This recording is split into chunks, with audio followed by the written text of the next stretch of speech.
pfungwa ndiyo kuziya pane pfungwa dzako iwe. Ha? Urakwanisa vana kumusha kuti inini ndikuchengeterwa vana naate zvaramanya. Nyazonzi andina mari ndishoro usvika pekupesera. Saka makudai soita pajekerere. Ha? Mumaraini vana vese vachiona.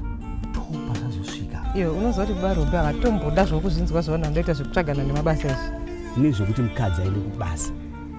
No. Stori nani ndishande inini murume. Wangu ishanjirizi. Chikomba chako kachatenga zvinhu. Barombe magrosari andapiwa kuchechi. Ndosika ndatononokodza kuda iso. Kwakuchipiwa vanhu zvinhu chidai help.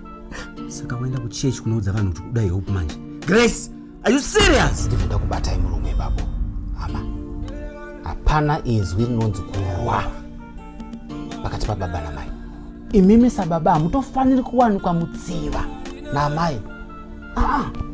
Kwete baba ndakarembera. Saka mwana uyu anga akanyarira pesa apa paine nyaya yakaoma kudai shuwa. Ndiwe muzi zvakafukidza dzimba matenga. You don't pretend as if you don't know what I mean. Hausi kuziya nyaya dzako here iwe panapa. Ha? Hausi kuziya nyaya dzako dzawakaita. Varume vazhinji vari kutambura mudzimba umu. Nenyaya yekungotya kubuda pachena. Vanotya kuti vanozonzi havasi varume vakakwana. Kana zvinhu zvakadai zvaitika so.